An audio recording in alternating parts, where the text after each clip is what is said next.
I think that is. Look into it. Seriously. It started. When it started. Make sure.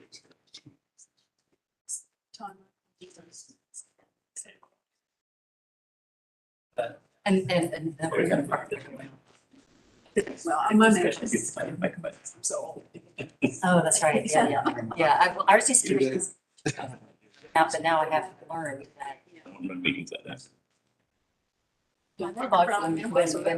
Unless it's after mail. To change the subject, what does someone have to do to? True. Goals we keep putting. Not every. I mean, I said, what, like every morning, I'm like.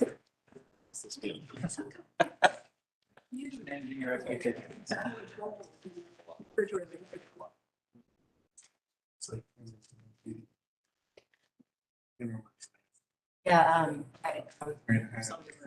the other day we were trading off some things from Louise, because we've got at her house, so we're just getting all that organized. Still. But yeah, he was really pushing it. I said, you know, there's one person I live alone, I love you. I could probably take like 4 of these. Yeah. That you're handing me. Yeah, but see, like I'm going.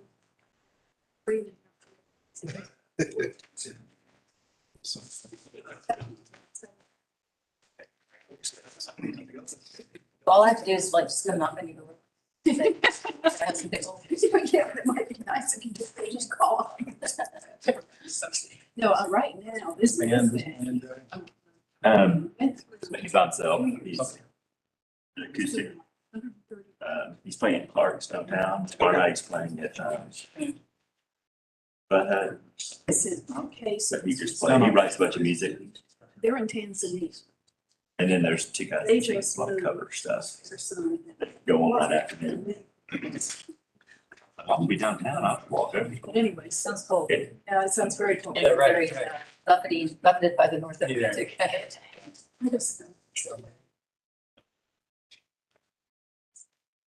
Imagine. You know, I grew up learning how to like. This is not.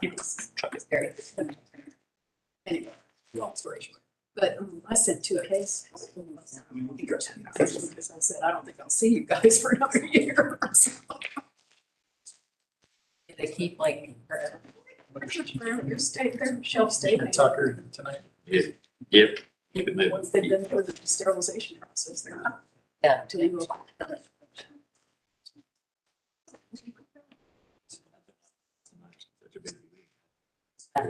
Retirement. I started doing it back in '92, which it was almost blown. I did something. Everything was paid now. Keep on some.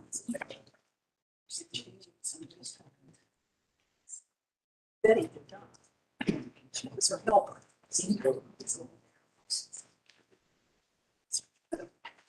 Yeah, just, yeah. And that's how. Yeah. I'm the only one of the. And they're bread and butter. What do you think? Bread and butter pickles. Oh, I saw your. The big, yeah, you see the pictures. Yeah. Yeah, I'm kind of like, it's become like a every morning thing, like, okay, Lucy, how much have we done today? For the last week or so, because I guess the cucumbers are really coming in They're fast. coming in fast and it's a good use for one. It's a very old recipe, came from Betsy McCall. Playing. Those. Oh, I do the PowerPoint. And Gotta be over 100 years old. but you're already stringing it? Yes, I think. No. You didn't start. Yes. I'm be interested. I was just trying to think recently about, Yes.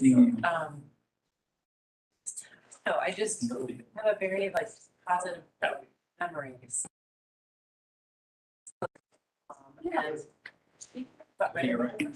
probably like downsized house, like get off the curb. Yeah. And she had already Got rid of it. yeah, I think she was Show the. kind of her generation, like Like she thought we were crazy for. You're not sharing. Because that's just. Oh, did you hear that? It was so hard. They were harder. When you start sharing it, Pins all the time. And then By the time we got it, there were like these Velcro Yes. around things. and with, I tried with cutting and pickling, I think she was like, well, now you can just. I will. You can go to Kroger and buy them. Yes. Yeah. I think my mom, because Yeah, I mean, I'll present the same one. thing, my grandmother I will present. kind of got it. She I'll be up here. Okay. My father's mother also did it, but I remember it being a really fun activity. Yeah. School was out and my mom was a teacher, so she was so. Just remember it. Let's hope that that's it. Yep. But yes, by the time we came out, the house, that stuff. It wasn't there. Yeah. Please. Took up so much. Unless I struggle. It did, it did. Big, like, kind of black. I mean, my dad had to like take it out. Every gathering and then that'd be a big thing. Yeah. There's no space in the kitchen. And then it was like assessing which jars you still had and whether you need to buy. Gone out the roof. Only read. Like a dollar. I read, look across the room. Oh, and then. Now that 15. hey, I went to. I think that one, we got that one from the hall Yard sales. 25 years ago when it was retired from there. And when he had facilities build a new one for her, and the one she uses, almost just like the new one.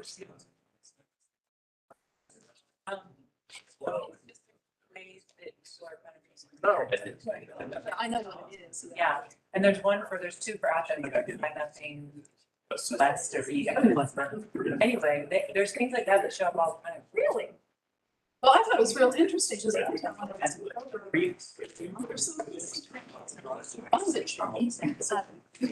And I can't figure out what people are doing.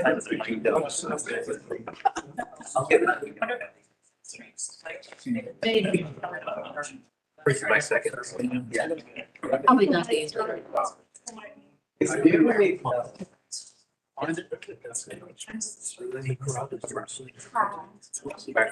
Oh my God. Gonna have to. These like actually. I think it's just an excuse to buy gear. Like you kind of like, what do you call it? It's all the apocalypse. Happens before that bag to go.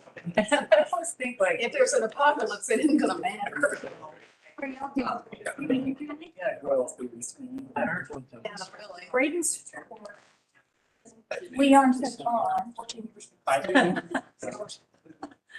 But, you know, when he gets. So, Yeah, when he retires. No, it wouldn't shock me if they're. We were talking about. That was a big thing. We did. Route west. Yeah, there was always this kind of buffer. Yeah. Yeah, it's about this time of year. I hate to break this up, ladies, but. Okay. Let's hope we can get, yeah, make it short. My wife said I'm. Okay, we're gonna get started. Good evening and welcome to the July 7th, 2022 meeting of Athens-Clarke County Planning Commission. For those of you viewing the meeting remotely, you'll find the meeting agenda with the YouTube meeting address on the Planning Department website at accgov.com/planning. For those of you viewing the meeting from the auditorium, on the table by the door, you'll find a sign-in sheet and copies of tonight's agenda. After staff presentation of an agenda item, we'll receive public comment first from the applicant and then from those in the auditorium. 10 minutes are allowed for the applicant to address the commission. After the applicant's finished, 3 minutes are allowed for anyone else who wishes to address the commission. When addressing the commission, please provide your name, address, and the nature of your interest in the project. After public comment, the applicant or the representative may request a 2-minute response. For all speakers, a timer device near the projector screen will display an amber light 30 seconds before the expiration of the allotted time and a red light upon expiration of the allotted time. Once the public hearing is closed, the Planning Commission will proceed to discuss the item. We will receive no additional public comments unless requested by the commission.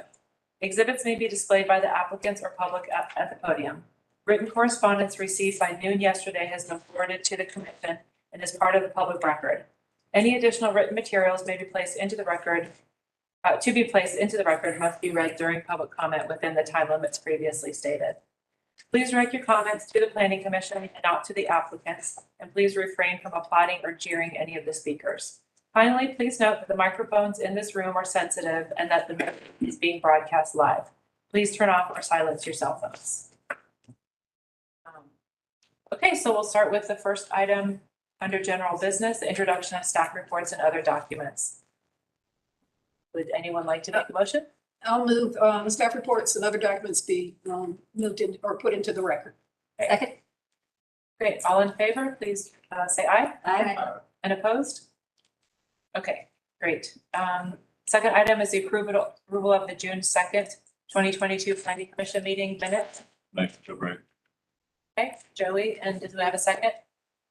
Second. Alice? Okay, great. All in favor, please say aye. Opposed? Okay. Is there anything about Mayports, Brad, this time around? Just that we do have an agenda report going forward for mayor and commission approval of a consultant to begin the 2050 MTP update. So as soon as that has been approved by the mayor and commission, I'll be in a position to announce who has been selected and give you a little more on the time frame on that, because that is something you get pulled into probably in mid-23 next year sometime. Okay. So first, we'll start with the first item under old business. This is 505 and 515 Olympic Drive. Start with the staff report.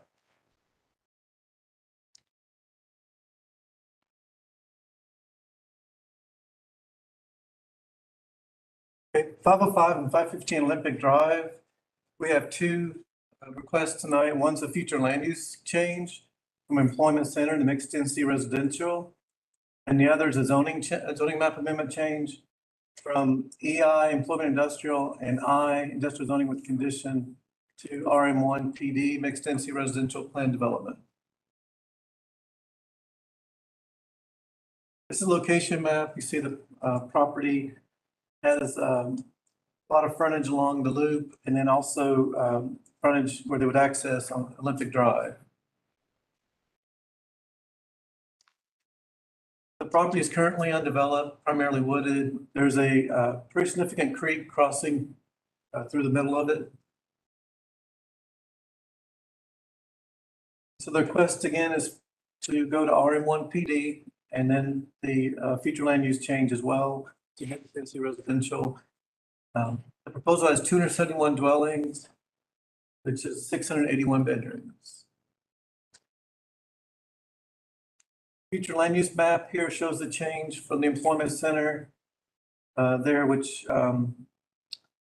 is pretty much from there on out Olympic Drive. And then we have the proposed mixed density residential, which there is some across the loop on the other side. That's the closest there is to the subject property. Then RM1 PD change. We don't have any mixed density residential on this side of the loop down Olympic. We do have government industrial type zoning and future land use. And the RM1 PD would be isolated. We do have our RM2 again kind of cutting cornered across the loop, but there's no like connection to that area. And the site plan, there's two access points. There's one of them would be both of them off Olympic Drive. One of them would be also to a clubhouse, which would be this would be a gated community, so the clubhouse would be available to the public before the gate to get to. And then the second access also off Olympic Drive. And then you can see the attached units are attached in about 6 or 7 units apiece. You see the environmental areas running down the middle of the development area. And there's some open space, like a dog park behind the pool as well. A couple of detention areas. The architecture that was provided is the same as you saw a couple months ago. And so we have the 1-story and the 2-story architecture. We're recommending denial of both the future development and the zoning, and the reasons, the comprehensive plan, future land use designation calls for residential be near commercial nodes, near everyday services, and also near transit. This doesn't have any of those. Would be isolated future land use and zoning districts, which again, this would be introducing it to Olympic Drive for the first time, and then that could affect industrial area investment. Because usually industry, especially if they're heavier industries, do not want to be close to residential because of possible nuisance complaints. And then we do have a lot of multifamily developments all over the county. This is meant to be workforce housing, as the application report states. We do have some other, about 2 or 3 other apartment complexes now being built on this side of town. So we do have some others in the area that could also help with that type of residency. And we have some specific plan review comments in the staff report need to be addressed. And so I won't go through all those, but those are listed in your staff report. So that concludes the staff report. Great. Let's hear from the applicant next.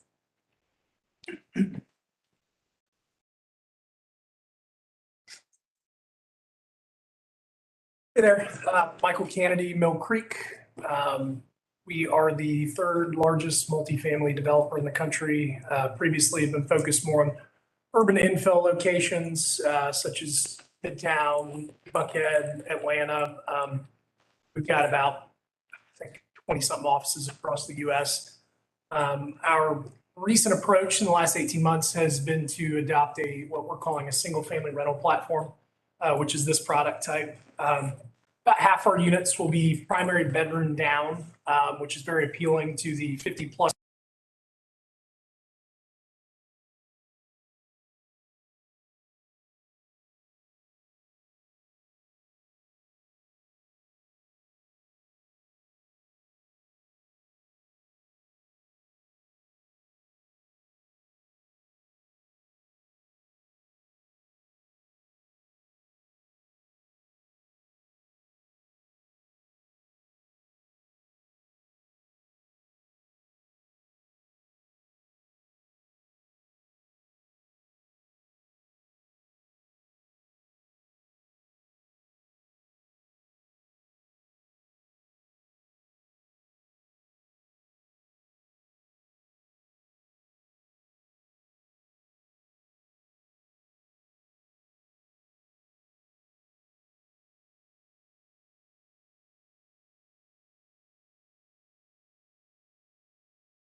I'm just gonna say, we're excited to have Whataburger come to Athens, so I'm just trying to figure out a way for this building to work. It's full of free hamburger.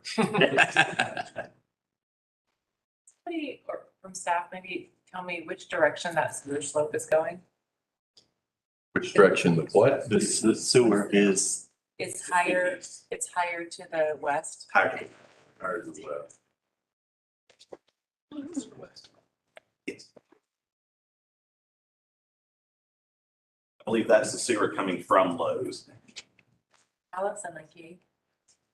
Yeah, I thank you for the explanation of the engineering issues. I think that was really helpful. I have to say, however, that I am just very averse to having a drive-through on street frontage on Lexington. This is a really important corridor, and we're in the midst of investing, a lot of community resources and planning along here. And I'm just going to have a very hard time getting around that. The fenestration is bad too. I mean, it looks like you're looking at the back of a restaurant, even if you put, Andy Warhol, and I guess Andy Warhol is kind of half advertisement, half art. So, I'm just going to have a really hard time reconciling myself to allowing this. And I understand and I appreciate all the efforts that y'all have obviously done to get, to figure out how to make it work. But if it doesn't work here, it just doesn't work. I'm sorry. I can't see a drive-through on Lexington Road like that. Yeah, I was gonna say the exact same thing, just the orientation. Yeah, with the drive-through facing one of our major corridors, that's just the letter of the whole point of the how the building orientation is supposed to be. And again, I really don't see that there are special circumstances or a hardship. I mean, there is the site plan shows a configuration that works with the sewer easement and the access, just not for a drive-through. I was gonna ask if staff knew if this property or anyone knew was on the Lexington Road corridor study, or is it too far out? Was it? Is this within the purview of the Lexington Road corridor study? Does that end earlier? No, it would have been within the limits, the area. I mean, there Okay. would have been the binding plan. The Lowe's plan would have predated the corridor study. Okay, yeah. So I don't know how much it was discussed on it, but Yeah. that's within the limits. All right, yeah, it seems like that would have been a good thing to see whether the old or new proposal fit with the recommendations of the corridor study. I guess I'm hoping if it's a good study, it would support something like the existing plan, which the buildings do face on the street, there are trees. It's a nice place to walk by, which I think having a drive-through it's gonna be really hard for it. I don't know that I can speak to whether or not it was part of the study. We did go through initial review as part of this process, and traffic gave us no comments and Rick can confirm that, I believe. Correct. I think that was a planning study, not a traffic study, although it should have been, I guess. There was a note in there that said there were no traffic comments associated with this, so. It would have been a plan that addressed the entire corridor land use. We have 3 Athens area sites consideration right now. We have contracts on, say, one on Bull Road, here at Lexington, and a third one that's a little further back. So if I'm sure we're gonna get to work together on something.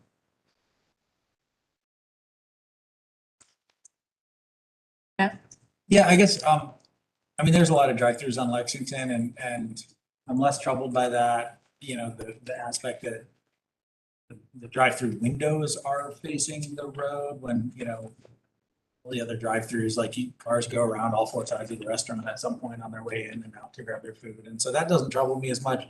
I guess in looking at picture A 2.4, the one that was up there a minute ago, I do feel like more could be done on the fenestration thing, and I would have a hard time just looking at the ordinance. I'd have a harder time making the findings on the variance about fenestration, because I think that that's fixable within the without moving the building at all, I think you can probably get to 30%, and maybe not, maybe you only get to 25. But I'd feel more comfortable, saying that the conditions for a variance are met if there was more of an effort to increase the window on the. Let me ask a question at this point then. If, and I'll have to get with the architects to, see what the nuts and bolts of it out. We are able to somehow increase the amount of glazing on that side with this orientation that we palatable to. It certainly would to me, yeah. Not to me. Would to me. I think if that's what we should proceed and we'll discussing, and then if there are any other questions come up, we'll have them. Okay, anyone else? I'm a little bit baffled about what to do here. I think I still don't understand. I guess it's a staff question, but can you build on top of a sewer and a water easement? Not at all. So those have to be left clear. And so that's what makes this site a little bit different than like the corner site, the drugstore site. No, they have the same situation. Drugstore's got the same, and I don't know the size of the water line easement. I mean, typically water line easements are going to be much easier to move, but sewers are a bigger deal. That you can park on top of them, you can pave on top of them. Can't build. Can't put a building on top of them. You have a drive-through on top of them? Yeah. Okay.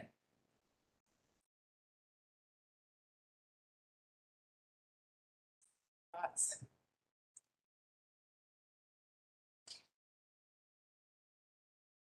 I mean, I had the same thoughts that, as Matt was saying. I mean, if we had seen another plan where, the windows were increased and maybe a door somewhere to the front or something, another design. I don't have a problem with the drive-through the way it is, just because of all the fast food restaurants up and down. I mean, you see a drive-through driving by the building, you're gonna see it no matter which way you look at the building at some point. So it's, whether it's at the side of the road or the side of the building, you're gonna see it coming down the street. So that, to me, that's a moot point, because you can put you've got more room actually with green space between the drive-through and the building to actually plant and make it aesthetically appealing than you would if you turned it and put it closer and had a more narrow building facing the road. I mean, then you got less space there. So I don't have a problem with that if they come back with a better plan to show. I mean, I think it's the applicant's choice to build a drive-through in this particular building. So I just don't see that there's a hardship involved, especially with that emphasis on people coming in to sit down on Friday nights. I guess I have another question for staff. From your perspective, is there a way that this building could have been sited on this parcel that would work? Is there some obvious reorientation of this that makes it work? I mean, it's hard for me to say, from a standpoint of me looking at it versus the guys that have been designing it, and they're dealing with more than I am. And they're also dealing with a lot of restrictions and regulations. I think you could flip the building parking and have the parking in front of the building between Lexington and the front door. But I don't know if that works for their drive-through design at this point and their ability. They're going to have restrictions on stacking distances that the company's going to ask for and those types of things. And for me to sit here and say that we think it can be flipped and there's not a problem with it, I'm not dealing with the same restrictions that these guys are dealing with. So I don't know.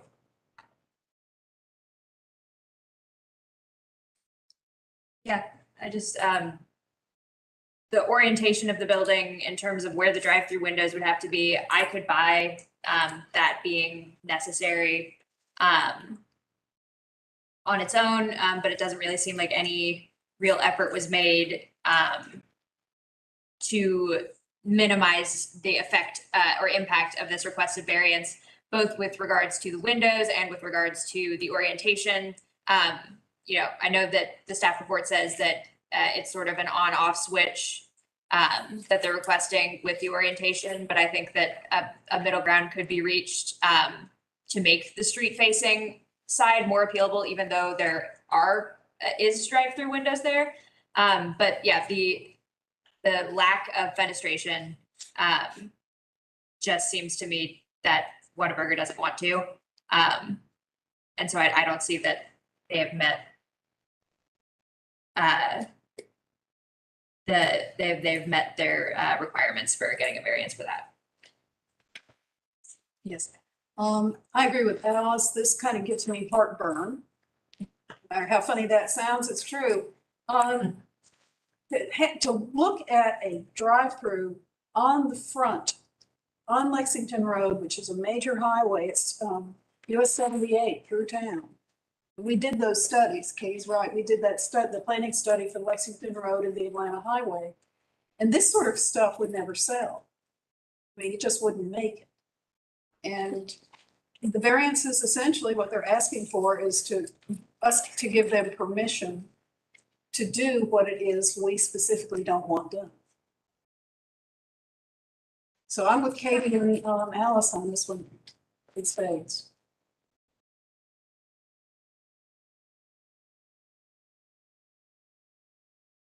I guess, can I just ask the applicant a question before I make a motion? Would y'all have a much better idea, I'm sure, than any of us of whether the window thing could be fixed, if we vote to recommend yes or no, if it goes on to the mayor and commission, who actually makes the decision, and just make a recommendation. If you said you have a timeline, and so does a table make any sense, or should we just recommend no, which it sounds like is probably what we would do, and then send it to them? Like this request is not going to pass. I don't think. Here, I would request a table. I can go back to the property owner and see if I can renegotiate that timeline potentially. It uses up a lot of effort and things like that to readjust the lease and so forth. Yeah, I would request just table me for 30 days. Let me talk to the architect. Let me see what can be done. Let me talk to the guys in the corporate office, see if they are willing. Where is the medium, where's the overlap? Where's the common ground here? Brett, any? Just, we're already a week into the cycle for items that are coming to you for your September meeting, So it would be a 2 for month. your August meeting. So it would, that would be assuming if they were to bring in revised plans for us to distribute for review and a new report Monday. We've lost a week of the cycle. So it's going to be a September planning commission instead of August. If I make a motion to table, do I have to specify until when, or is there a default that it's 60 days or something? I would specify that it would be until the September planning commission meeting at the earliest. Okay. Yes. I mean, it is what it is.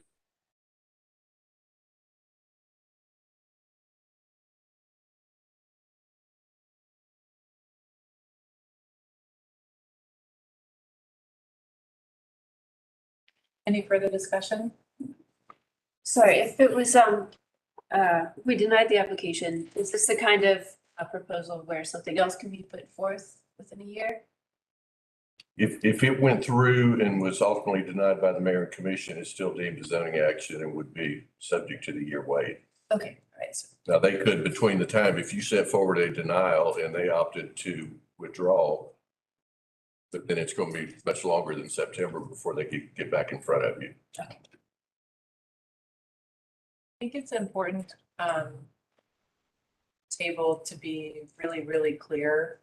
And maybe I could ask you, Lucy, to sort of reiterate what gives you heartburn, because I think that reflects what we're trying to say pretty well, which has a little bit more to do with like kind of the spirit and intent of Lexington Road development. Well, it is. It's a major corridor. And we have design standards for our corridors, especially. And one of these things that, literally having a drive-through facing Lexington Road, where the main entrance to the building is to the back. facing Lowe's.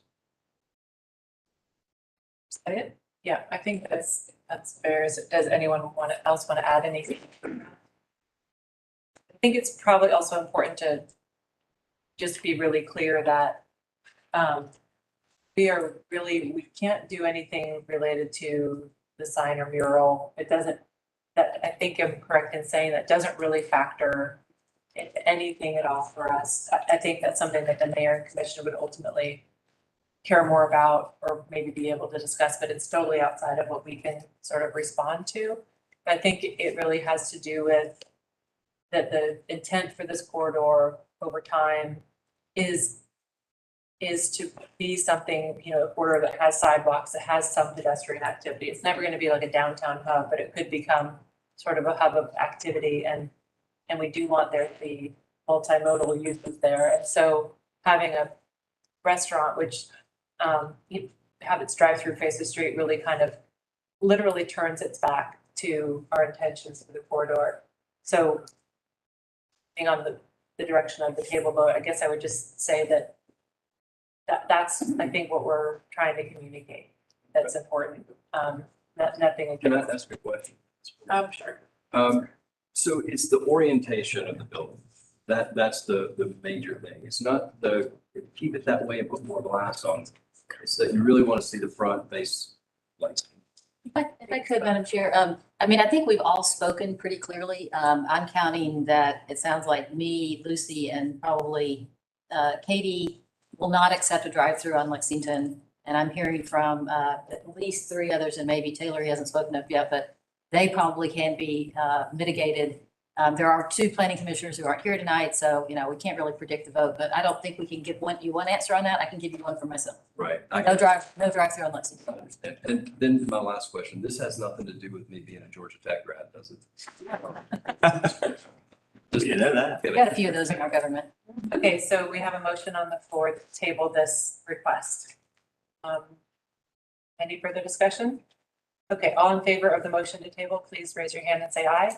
Aye. And all opposed? Okay, great, thank you. Okay, thank you for your time. Sure. Okay. The next one is 2325 Commerce Road.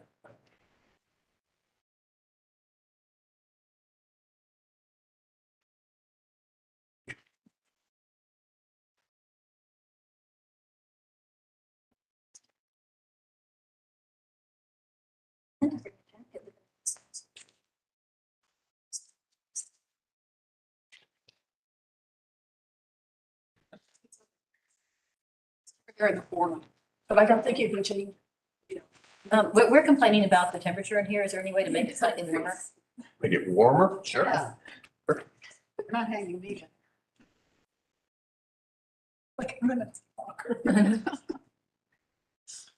It still keeps you awake. Trying to head on to the next case.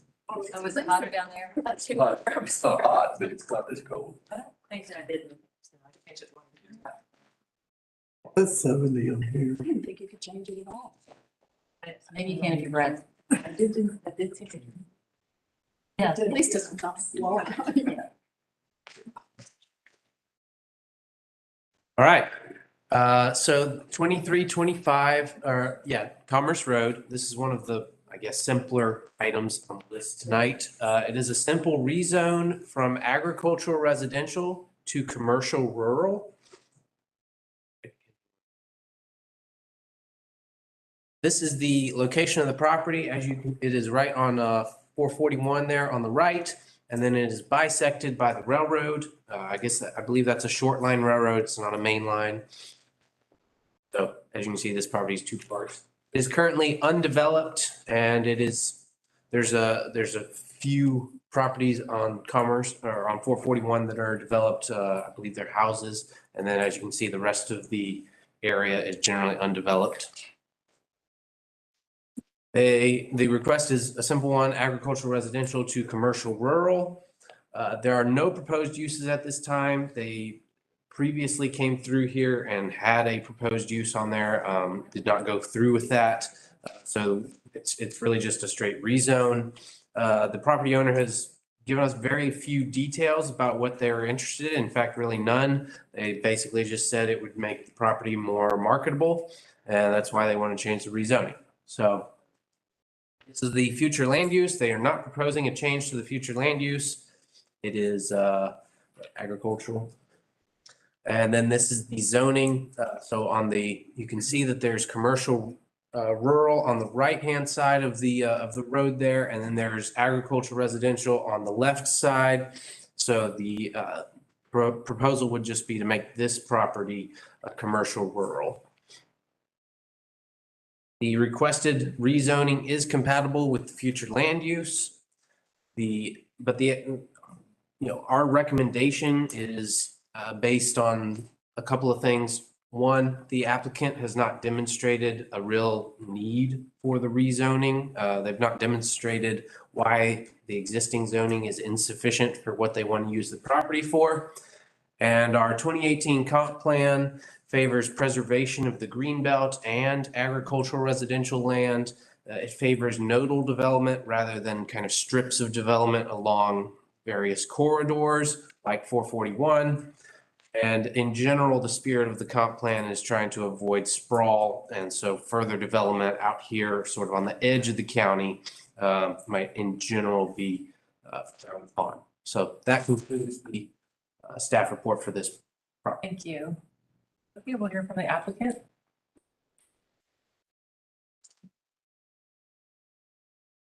Not here. Okay. Is there anyone here who wishes to speak in favor of this project? Or in opposition? Okay, so we can begin our discussion. Matt? I'll make a motion to deny. Second. Okay, any discussion? I would like to point out that there is no sewer out there, and to my knowledge, in the foreseeable future, there will not be any. Right. Okay, any further discussion? Okay, all in favor of the motion to deny, please raise your hand and say aye. Aye. And opposed, or, I don't know what to say. Opposed is right. Yeah, isn't it? You can say opposed, that's all right. Okay, he's right her way. All opposed? Thank you, okay.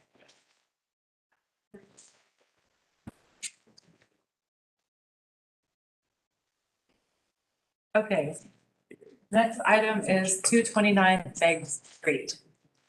Now, that is a request for a special use permit. Specifically, in this case, it's ground floor residential in a commercial downtown zone. Our commercial downtown zone calls for first floor commercial. So they're requesting a special use to not do that. This is the location of the site. It is on the west side of downtown. To the west of that property is the historic K-Mac house on the same block.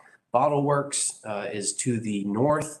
And then there's some various residential properties to the south there. And then there's a church on the, I guess, east side there.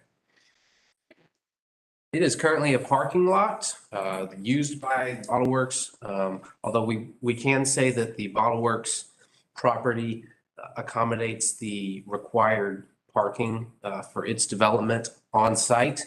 But this is extra parking that they use. So the request is, like we said, special use permit, ground floor residential in a commercial downtown zone. The proposal is for 69 dwellings, which will be 159 bedrooms. And it will also include 4,300 square feet of commercial. This will all be spread among 4 buildings. One of the building, I believe, closest to the Bottle Works property will house that commercial space. And these buildings will all be on the perimeter of the property. In the heart of the property will be a 244 space parking deck. The units are between 508 square feet and 1,622 square feet. There are a variety of 1 to 4 bedroom units. There are 41 1 and 2 bedroom units and 28 3 and 4 bedroom units. It does not need a change to the future land use. It is in the downtown future land use, and it also does not need change to the zoning. It is in the CD zone. This is the site plan. So as you can see, your buildings are on the perimeter there, and then the parking deck here is hidden behind those buildings. These are some of the renderings they gave us. As you can see, they're proposing a variety of materials on their facade. Didn't specify exactly what that would be, but they said perhaps mostly masonry. And this is a little more aerial view of that rendering, gives you a better idea of what that is going to look like. And then these are the drawings of the 4 proposed buildings. You can see them from the front.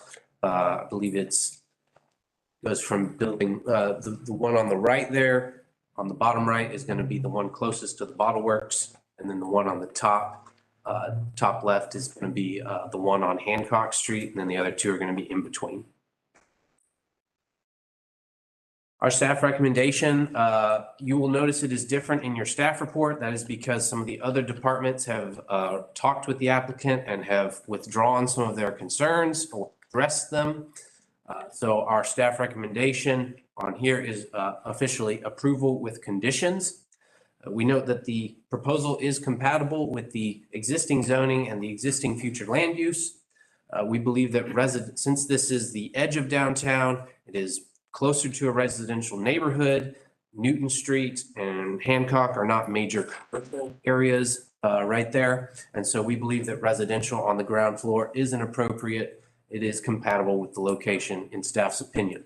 Now, we must note that they will have to comply with the downtown design standards. They did not submit, detailed architectural elevations to show that yet, but it is located in the West End Historic District, and they will have to abide by those standards. The public utility, so all public utilities, public works, and fire all had issues with the proposal. Those are in your staff report. They have since worked those out. And so they would recommend approval with conditions based on a required water sewer capacity evaluation. There would need to be a sewer extension to reach some of these buildings.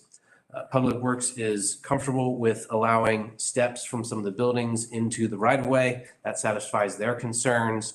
There will be, I don't know if this is noted, but there will be a sidewalk along Newton Street where there is not one currently. And Fire originally had some concerns about access. They're satisfied that they can provide coverage for this. And that concludes the staff report. Thank you. Hear from the applicant?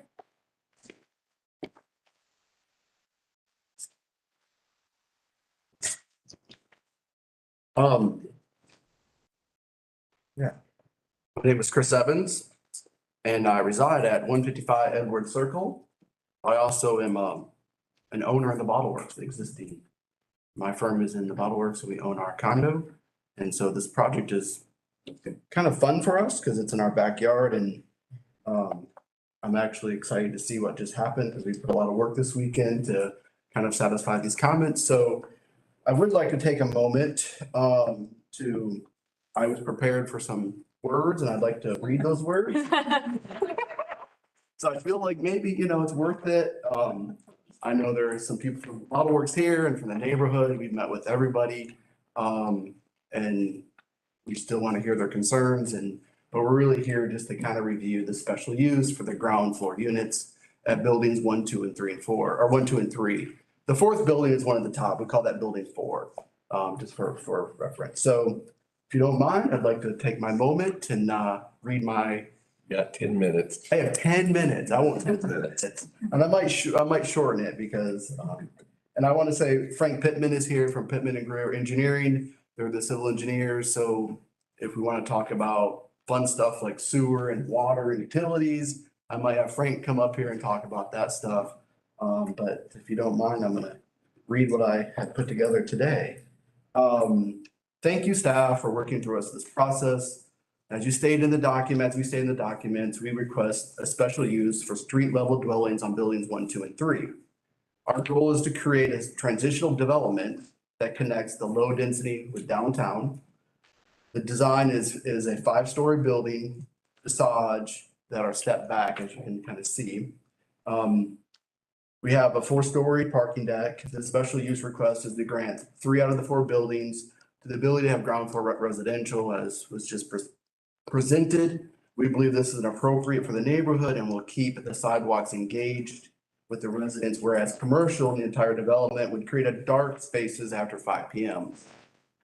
Along Hancock. The project does contain some ground floor commercial space, which is in the building number 4, in the largest building.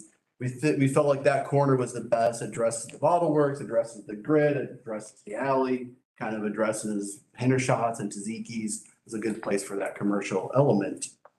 We view this project as an expansion of the Bottle Works development, which means that our parking count is kind of calculates the existing tenants, the condo owners, and the patrons, right? So everyone has probably used that parking lot when it was dirt, when Smith Wilson built it, and then it kind of transferred and became asphalt. So now me as my own business owner there, I want parking just like everyone else does. So I think the whole grand scheme of parking encapsulates everything that needs to happen. And if you're there on a busy day, a Friday night for Sea Bear or Hendershots music night, it's packed, that parking lot is full, and the deck will now accommodate all of that and the new residents. I do want to point out that I'm just gonna go through some percentages. The 17, like the 1-bedroom is about 17% of the project. The 2-bedroom unit is 42% of the project. The 3-bedroom unit is 33% of the project.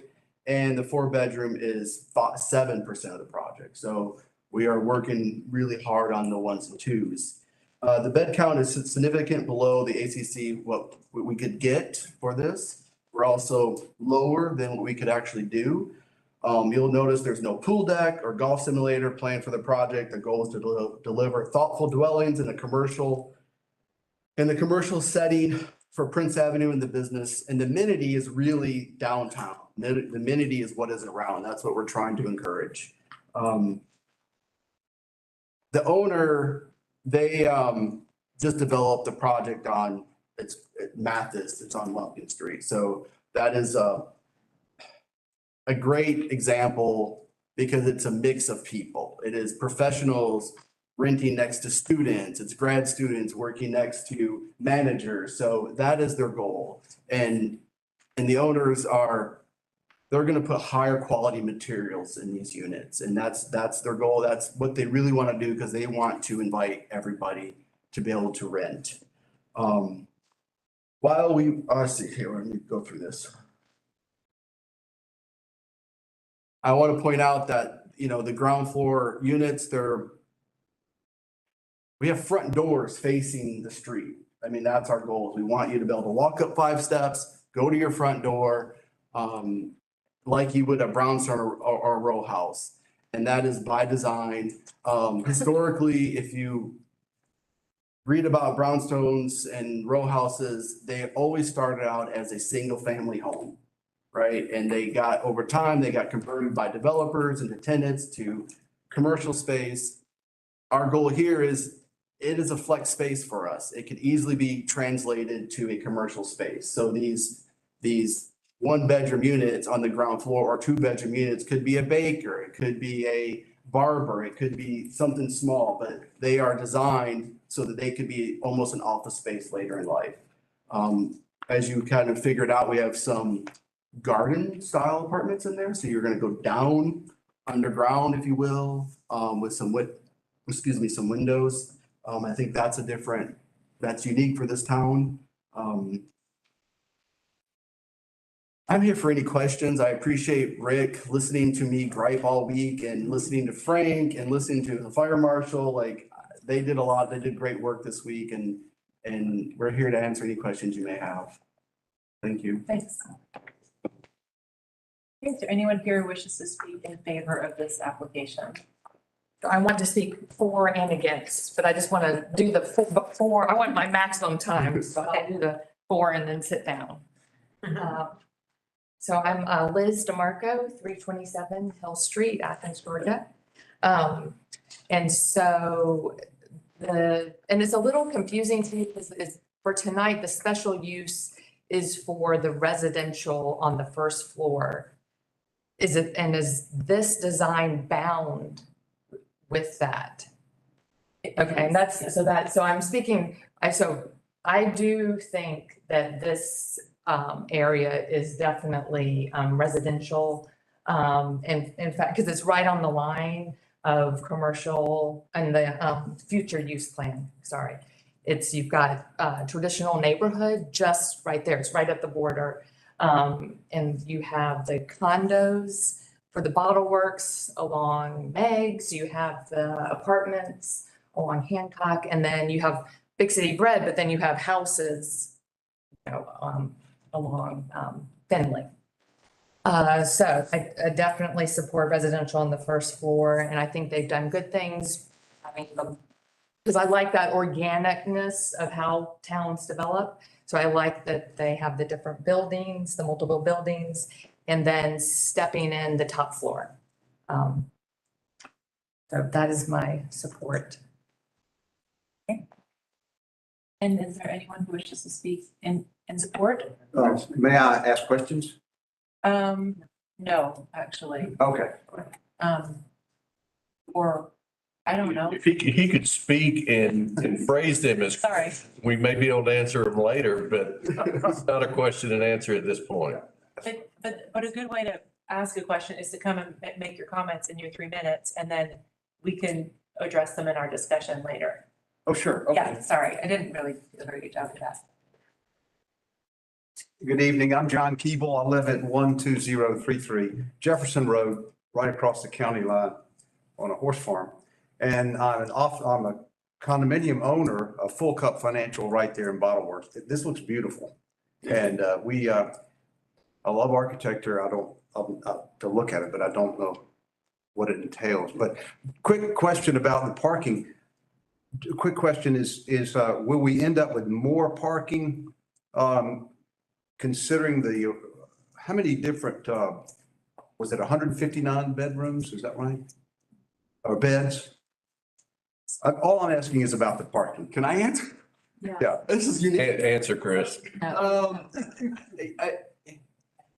There is enough parking for all the residents and all the existing bottle works and the patrons that will come. Yeah.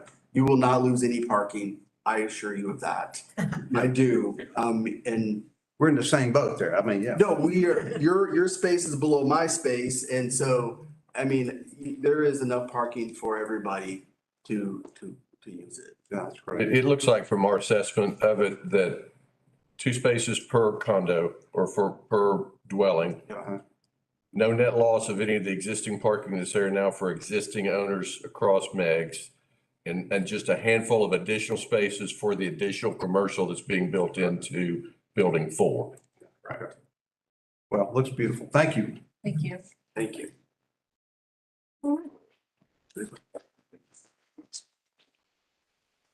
Good evening. My name's Mark Wilson. I live at 377 Prince Avenue, which is in the Bottle Works. In fact, I'm one of the 13 residents, homeowners, regular folks who live in the Bottle Works that are the non-commercial side of things.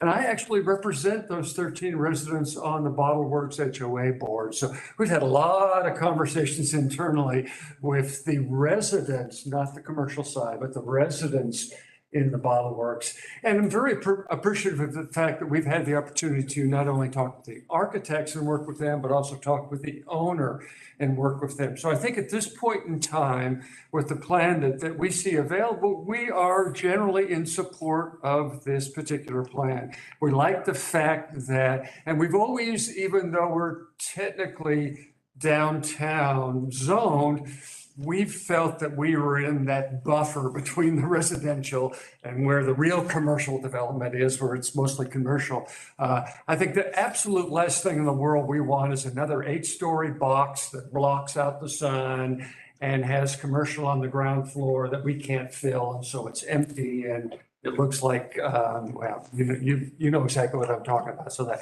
we love the fact that this is a little bit more of that townhome brownstone. We think it would make a real nice transition to the residential area and doesn't really we think adversely will affect the bottle works by taking away from parking or some of the commercial support. I first moved into the bottle works, as a side note, back during the Great Recession when it was really in trouble. We all love vibrant bottle works. We love that vibrant area. We don't want to lose anything. And that would probably be even more disconcerting to us to lose that kind of vibrant part of the downtown there. We feel that this doesn't do that, that it meets the parking needs, it meets the commercial side needs, and they're trying to blend it in so that it fits somewhat with the bottle works kind of theme. So overall, I think with the current plan, we're generally in support of that. Thank you. Anyone else like to speak in favor of this application? In opposition to the application?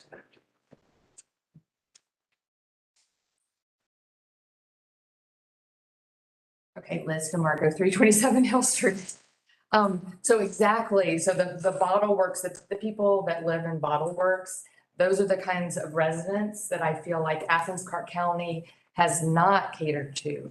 I've been at this for 22 years, and I feel like, you know, we started out with student housing with the Standard and the Mart, and then it's just kept on coming and kept on coming.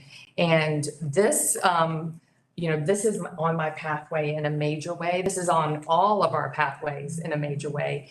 And I know that Chris and Katrina can do much better. I agree. They could do an 8-story thing, but I don't know why that would be allowed, because even the commercial space that's on that end of downtown, you have the historic Snowy Higher, and then the Chastain building is just 3 stories. So my request would be, and the other thing is that, like, you have the bottle works, and I feel like this design needs to service the bottle works even more. Okay, and sorry, I have a long list here. Please bear with me. So the number of bedrooms isn't the only thing that factors into whether it's appealing to someone. It's the living room space, the kitchen space, and I feel like the spaces, the 1 and 2 bedroom is too tight. Like, would it appeal to my parents to live there? And I don't think so. So that's why I would request that this be tabled, so that there could be more effort in truly making it not for students. Because I think it just feels a little squeezed. And in the layout of the living space and the outdoor space. And what Chris spoke to about the Mathis, that was pointed out by the owners to us. And those are all studio and 1 bedroom and 2 bedroom. That's over where ZZ Simone's is. So if they are wanting that, then I feel like this doesn't match what in the spirit of the Mathis. I feel like they can do more to make it appeal to non-students. Let's see, and the other, so this is right in our historic, so the Kamek House, huge green space. Athens-Clarke County is going to start to put green space back into our city the way that I feel like we're developing. So I feel like the Kamek House, it's just changed owners, and a little bit more time, it's just changed owners. I feel like they could reach out to the owners and really think about, because the owners are going to put this in front of the Georgia Trust, whatever they're doing, you know, that's why I just request tabling. And that's a historic area, and it just needs a little more and just lower. It's abrupt. There's coming into the neighborhood. It's just too abrupt and too high. So I challenge Chris and Katrina and the owners to make it even better. Thank you. I think they can. And I may be able to clarify it a little bit. When we talk about finding plans for special uses, I mean, there's a little bit of latitude that I've got as a director. I mean, we really don't get into the floor plans. I mean, if it's approved with 225 bedrooms, he can't add 10 more. But if you wanted to take a few of his 3s and convert them to 2s in the same space, I can do that. The other thing that's unique about it is that, and I'm glad that he mentioned it because it needs to be clarified, the way the buildings 2 and 3 are designed, and maybe 1 as well, are all to be convertible ground floors. Yeah, by converting the ground floor back to commercial, he's basically building something that's by right. That very seldom ever happens, but I think if he were to do that, that does not have to come back for an amendment to the special use, because he's simply acting to change something that is a special use, a ground floor apartment, to a permitted use, an attorney's office or an architect's office or something. So it would not lock them into never being able to allow those units to go through the transition that they often do and flip to professional uses or ground floor commercial use. So he could make the living room bigger, maybe. Lock. Are there any other public comments? Okay, Chris, do you want a couple minutes to? We've got a couple of people. Much more people. You have to stand up and come to the. Oh, yeah, and I meant to mention my neighbors, were the small representation, but there's more. Great. Can we? Yes, please. Hi. My name is Kyle Tibbs Jones, and I moved here in 2019 from Atlanta. I've always lived in town neighborhoods, historic neighborhoods, my entire adult life.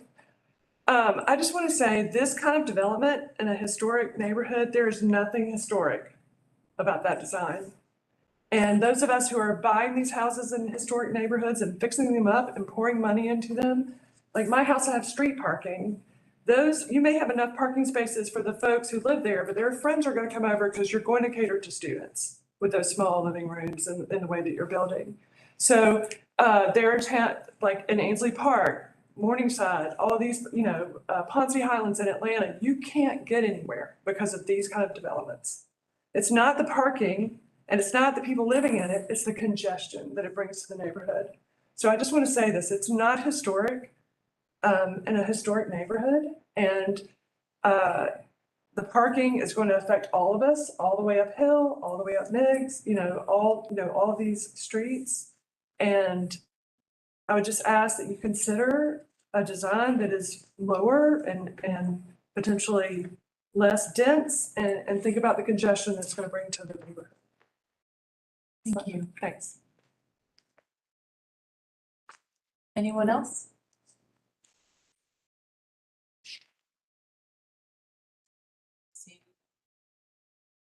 Chris, do you want a couple minutes to rebut or answer questions? You do have 2 minutes. Oh, really? Yeah. Answer questions or rebut or do it all? I think it's the intent of this project is to create as much green space as we can within the footprint that we have. And I understand,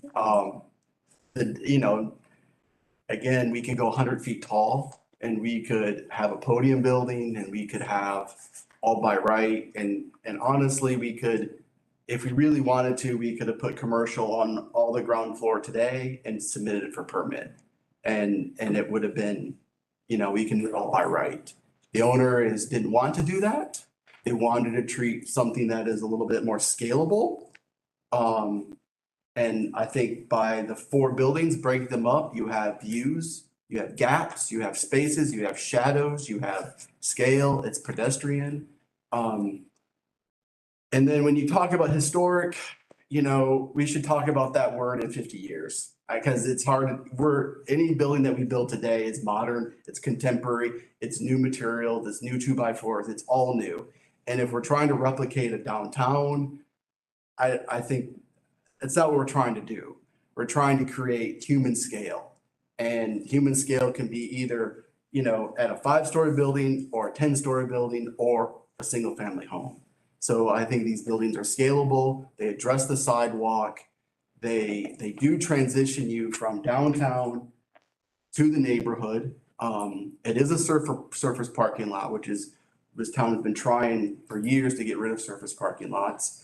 And finally, all we're asking for is ground use for residential. That's all we're asking for today. And so I think many conversations could be had with Bottleworks, the neighborhood. We're just now starting to get ground floor residential units.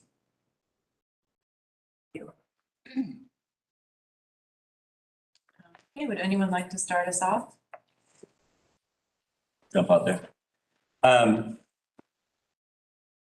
looking at this plan, I like the fact that he's building the down first level to be kind of flex space, but I like residential. I think residential is a good fit right here because it does transition into the community. And I think that's, I mean, I love the look of the building. And as he says, by right, I mean, he could throw commercial space in there and throw up an 8-story building and we could have space that we might have trouble renting or what, you know, or they might, but not us. But I like the scale and I like the fact that he's addressed the parking deck to make sure he's put back the spaces that were already there. And then there's spaces for, and I understand visitors coming in, you know, I get that. But I think that overall this plan and what he's asking for would be a great addition to that area. And then Katie? Yeah, I agree with a lot of what Joey said. I think it's, I mean, as the applicant mentioned, the request tonight is only about ground floor commercial, and it sounds like everybody agrees that that's an improvement over a bunch of like, you know, mac and cheese chains or whatever, you know, stuff they put in a lot of the student apartment buildings, commercial spaces are. So, and I do think like that's a nice way of transitioning. I like the kind of attempt to look, you know, like brownstones in separate buildings, and the facade articulation, I think is so much better than what could be there. You know, the as of right zoning would allow, by my calculation, like I think 238 bedrooms.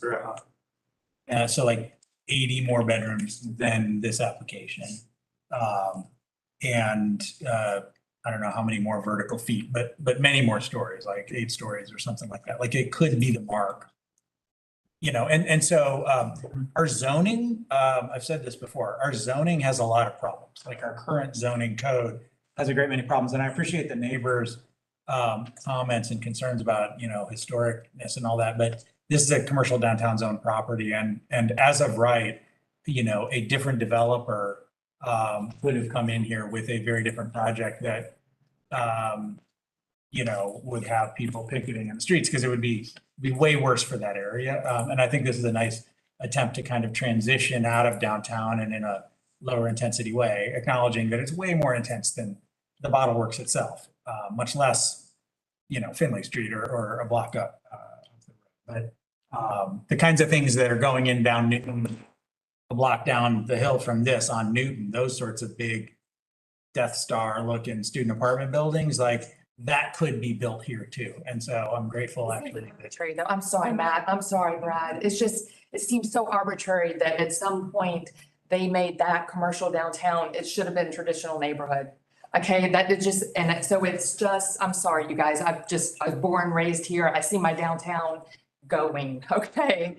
And this is just one. Ma'am, that's something you'd have to address with the mayor and commission. Okay, I will definitely. Sorry, Brad. No, yeah, I mean, it's the zoning is what it is. And there's a lot of properties that I think, you know, one could argue are miszoned. It's weird to me that Big City Bread is zoned commercial downtown. Nobody wants to see an 80-foot building on that parcel, but somebody could put one there. And, you know, so particularly in this area, there's some peculiar zoning choices that were made by county commissions in years past, and that exist now, and that maybe ought to be changed proactively, so that we don't get bad buildings put on some of these sites. So given what it is, I actually really I think this building is really sensitively designed to to not maximize the value to the developer, but to do something that, you know, yes, will undoubtedly be very profitable for the developer, but also will be, you know, way better than what it could be. I had a couple of questions. One, I don't see on-street parking on Newton anymore, and I'd love to park on that street. Is that going away, or is there going to be still on-street parking on Newton? Can I answer that? I'd love to hear an answer. You know the answer because I don't. Well, all right, it's a great. Chris, can I have you come up? Yes, I can. Sorry. It's a great question, and it shows up in our documents. So if you look at the color rendering, can you do that, Rick? You have the colored rendering, the top view. It was like on our cover sheet of our set. Oh, they have it. Yeah, we look at the colored render, yes, and you zoom in really close. We are showing some tree islands to separate some cars. It just didn't make it into this rendering, but to answer your question, Matt, yes, the Orange Street parking is staying. We're not giving it away. We're not taking it. We want it. And we're trying to redevelop it. So there's a little bit of some tree islands that will separate a couple cars here and there. Again, so that allows us to get some trees. It makes it, again, vegetation will change the scale of the building over time. So yes, we're not giving it away. Thank you for Good that. answer. I guess one other question I have is, have you made arrangements for parking during construction? Because the Bottle Works is gonna lose next, Oh, whatever. Come on, that one. All right. We are, it's safe to say there's no time frame for this project. I don't know if it's gonna happen this year or even next year. I don't know. We are ticking away at it little by little. As you can figure out, the construction market is a little weird. It goes up and down, up and down. So the owners are working with surrounding parking spots to do it. If I had to stab at it, I would say they would build probably the parking dar first a little bit, so we can get some parking in there and then start wrapping it. So there is a small plan. It's not concrete. It's not fully defined. But we're working really hard on that part. While you're up, could I ask a couple of questions? I'm a little bit concerned about Rick, if you could, the rendering that was up for a lot of the time we were talking, if you could pull that one up again, that. So I'm a little concerned about what the Kamek House side is looking at. Is there a tree canopy on the edge of that property? I mean, obviously the owners don't own that, but what are they looking at from? Well, it's a good question. The Bottle Works, that parking lot is in a hole. And so we're building into a hole and coming up. And so being our zoning, we're able to build on the property line. So we will be building on the property line. And the existing tree canopy will be altered at some form or fashion. But in our conversations, we are going to restore that at some. We do know about the change of hands on the Kamek House, and we've had some very small conversations.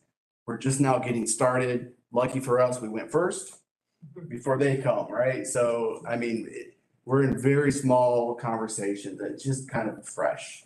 So we're just getting started. I hope that answers the question. What it looks like, I anticipate to be green like it is now, might be greener with new trees. I think I forgot my other question. I think you kind of just, so thank you. Yeah. I have a related question. Yeah. I actually am, I think flex space is a really good idea. Sustainability. Is there any chance of the parking lot being flex space? I was actually kind of dismayed that you didn't ask for less parking, because I feel like, the more parking, fewer houses, more car trips, more traffic. But I know it's possible, I'm not sure how expensive it is to build parking decks that can be eventually converted into other space eventually. We haven't really thought about that. Parking decks are tricky. It's basically a mathematical equation, and there's minimum heights, and that's kind of what people build towards, just to get a car in there. We haven't really, it's the angles are all, it's all tricky situations. I just wondered if you'd consider that. Do you have an example? Because I haven't seen, except for the university. The downtown. Yeah. Which is a mess. That was different. That was. Yeah, that's a mess. Elevators. It was an elevator. That was an elevator. That's a mess. You don't want to do that. No, we've done work in that building and it's a mess. So, yeah. It is, especially in the interest of time, I really want to bring this back to what we're actually here for, which is the one thing. We're not really here to tinker with any other design elements. The I totally agree that ground floor commercial is appropriate. I mean, ground floor residential is appropriate in those three buildings. I do, like everyone else has said, I appreciate the sort of imagination of putting convertible spaces on the ground floor. You know, we certainly could see a law office in one of those units one day. The biggest thing that I like about this, however, is it is covering up a surface parking lot, and that is so important. For better or for worse, this is zoned commercial downtown. It's you know, you can read the description in our zoning code, but it is meant to attract this kind of development. And the only thing we're being asked to do is to agree to a waiver on some ground floor commercial. So with that, I'll go ahead and make a motion, and then not to try to end discussion, but just go ahead and get the process started. I will make a motion to accept staff recommendation to approve with the conditions as outlined in the staff report. I'll second it. And one other thing I would like to say, this is a real introduction to this planning commission on form-based codes. That's exactly what we're looking at here. And how long have I been saying form-based codes, Brad? About as long as I've been here. Longer than me. That may be true, anyway. But seriously, we need to see more in the form-based code. It will improve this town a lot. Can I clarify the conditions? Did they change? Yes, the conditions in your motion will be those that were reflected on the screen. The slide back up. Slide up with the condition. Thanks. That's just the design, right? The design standards? Design standards. To us. This is approval. This is the approval. The conditions are the ones from the other departments. Yes, I'm trying to, I see satisfies concerns. Is sewer extension a condition?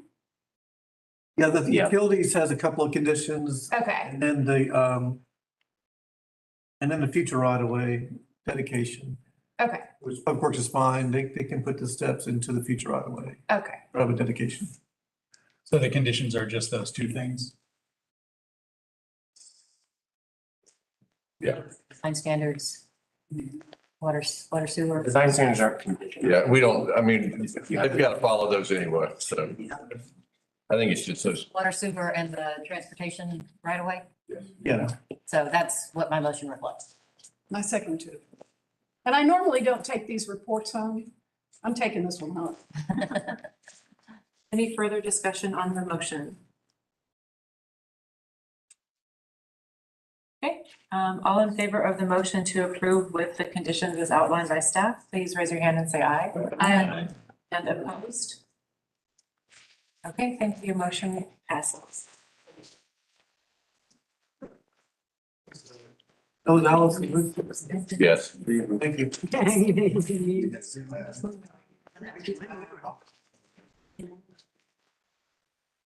Okay, last item is 347 West Hancock Avenue. Start with the staff.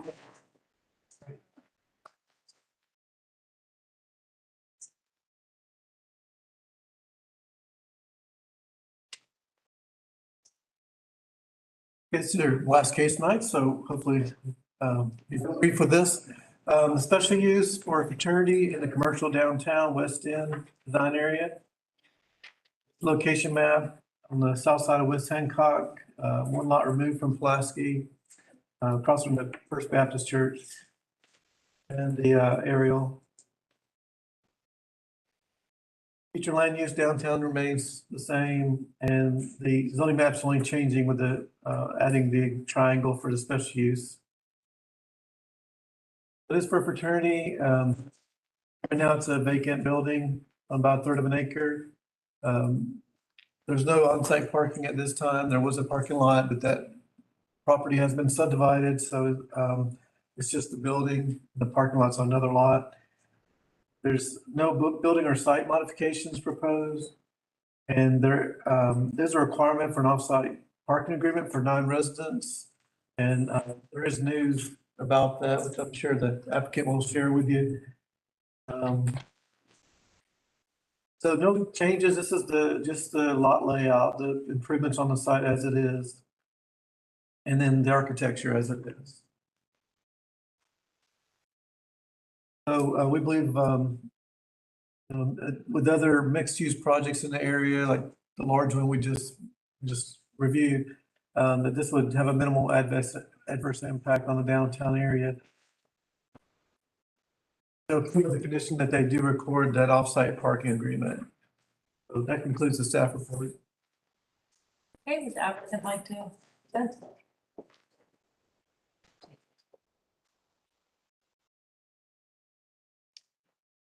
My name is Brett Thurman with Armitage Matheny Thurman, and I represent the owners, which are two businessmen in Athens. They operate under two different LLCs, but this parcel has been in development now for a while. It's been intended to be developed several times before, or at least we looked at some before some development was going to go here, and but that never occurred.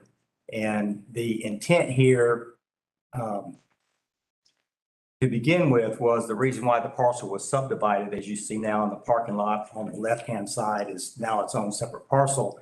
Is that parcel is intended to be a commercial development. And that site design is now currently in Athens-Clarke County's Planning Department under review. The other side of the parcel, which contains the historic house, has been through a to the Historic Preservation Committee, and they received a COA for a bed and breakfast. And the intent on this was that the house would be maintained.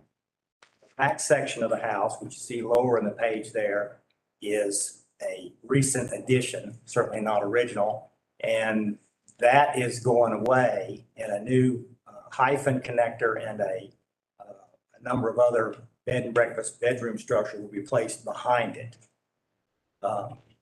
All of that is also under development right now, and that development will be coming into planning soon to look at the architecture of that piece. The part that's in site review right now includes both parcels. Now, all that said, the developers and Phi Kappa Tau fraternity got together because Phi Kappa Tau sold their house on West Broad for the development that's going on there. And so they need a place to move to. And the businessmen were more than willing to help them out. They wanted to, they had no use to do anything yet until they could get their building permit going. And so the fraternity said, we would like to use the house for the fall and the semester and the spring semesters. And so they negotiated a lease, and there's a lease now between the fraternity and the property owners for the fraternity to occupy the house, provided we can get special use. That lease began June 15th, and it expires May 15th, 2023. So it's truly for just a year's occupancy on this parcel as a fraternity. At which time they're going to move out. The owners of the parcel are going to commence construction very soon. We conducted a asbestos survey of the back part of the house, which is slated for demolition. Found there was some asbestos. That's going to be removed under permit sometime in July. And we expect then that the demolition required to make way for the bed and breakfast will then occur. Although that construction will be behind the main house, will not be connected to the main house, it will be fenced off from the main house so that construction can proceed safely while the fraternity occupies the structure, historic house. So in looking at now, that's all, you can't make a special use with a time frame. So we can't, and we're not asking for that. We understand that it's going to be a special use. It's going to be tied to the property. It's going to be tied to that house as it sits. I'm not necessarily sure that if all that fell apart and the fraternity was there, that wouldn't be required to come back to expand it because there's a requirement that fraternities can't expand in their existing homes unless they're below a certain percentage threshold. But anyway, so it's a temporary use. It's CD. There's only certain places in Athens-Clarke County where fraternities can. Historically, it's Millage Avenue, Lumpkin Street, from 5 Points down to all the way to Broad, but unfortunately UGA has expanded over there and moved fraternities around. Some moved out ways, some found properties that abutted UGA parcels. UGA stepped up and built a number of fraternity houses at one time, but stopped that after a while. They only had the one fraternity park. And so, and there's a fraternity already in the CD zone. And like I say, Phi Kappa Tau was already right down the bottom of the street. So CD zone isn't an acceptable location for a fraternity. I don't know what is. But the SAE house will be behind us. The church is across, Baptist church is across the street. I'm pretty sure fraternity and church activities don't overlap. There's a business to the right, the old YWCO building that's now a shared space type business is there. There's multifamily down Hancock a little further, but not right adjacent to it. So I feel like we have done a good job of putting, that they found a good spot. It's worthwhile to be approved for fraternity. Now, one of the things about a CD zone is if we have bedrooms and we have to have parking for those number of bedrooms and the number of individuals who will stay there. The historic house has 4 rooms upstairs. So it'll be 8 fraternity members up there. I added an additional one in my report, thinking there might be a house manager. And so that would be 9. The fraternity's done its work. They've negotiated a lease. I sent a copy of the lease that's been signed by both parties for the parking lot on the corner of Clayton Street and Pulaski Street. It's you pointed out right there, Rick.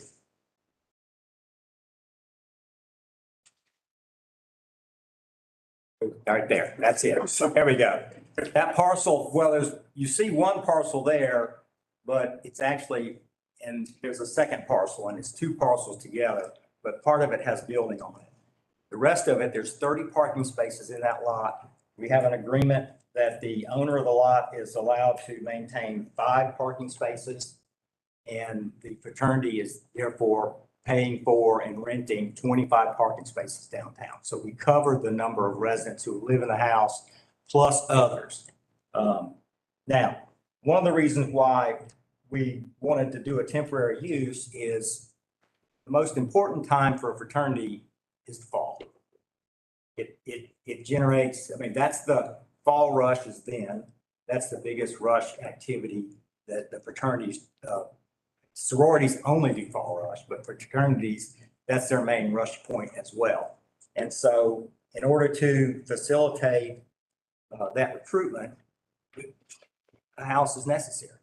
And the house is necessary to maintain that bond of the new members in terms of creating that, the fraternal bonding. And so the fall is very important and early spring semester is very important. That's why they wanted the house, so that they could continue to have a presence, a physical presence. It allows a place for the alumni to come back to. Most of your main alumni events are typically in the fall because of all the football games. There may be usually a homecoming or something like that that may occur in the spring or may occur in the fall. It depends on the fraternities. But this is a unique location. They've added they have extra parking there in their lease for alumni. We're in the downtown area. There's 2 parking garages within the 1,500-foot limit.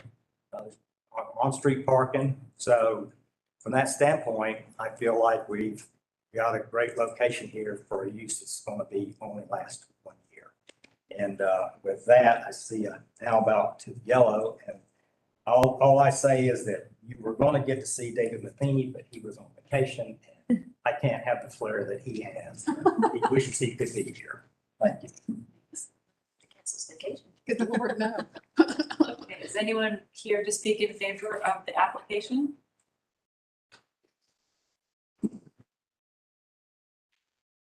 Good evening. Good late. My name is Alan Cleveland. I live at 420 Westlake Drive, and my law office is at 490 North Village Avenue, not far from your house.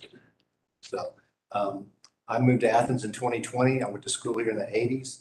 I'm a member of Phi Kappa Tau fraternity. I've been the chapter advisor for several years. I've been an alumni advisor for 30 years. And I want to tell you a little bit about the chapter because I understand the concerns about fraternity. And unfortunately, we've got a bad example of a fraternity that's not a good neighbor in Cabo.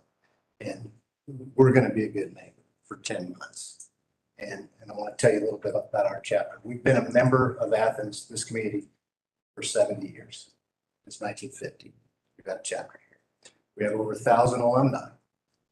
Our fraternity is made up of 4 groups. 3 of them primarily are alumni. We have the undergraduates, which what we all think of as the fraternity, the guys in school.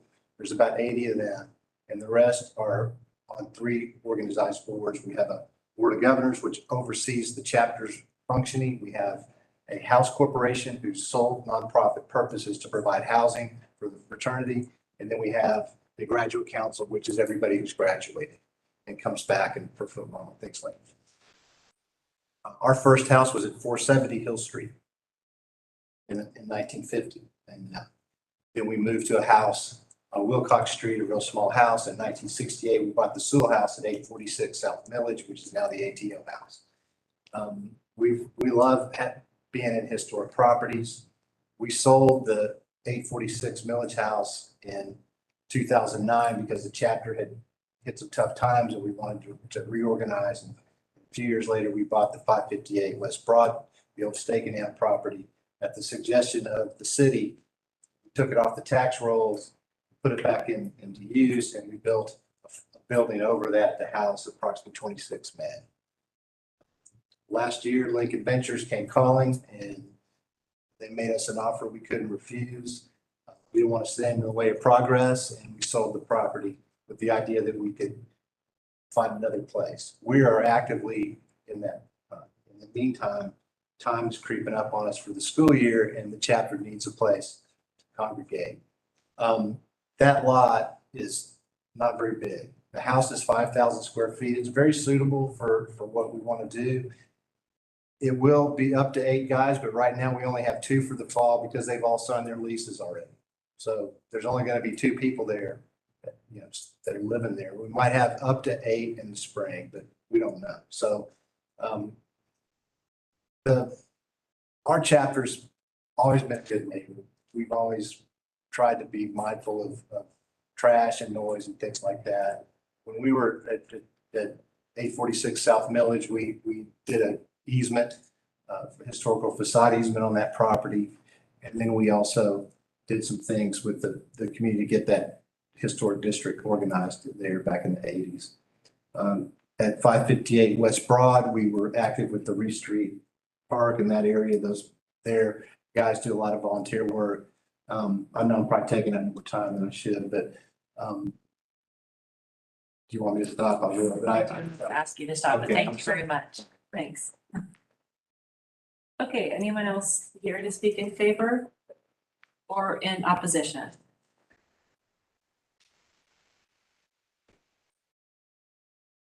Liz Marco, 327 Hill Street. So my concern is that this special use, if by chance the fraternity did want to extend their lease or purchase the property from the current owners, it seems like that special use would hold.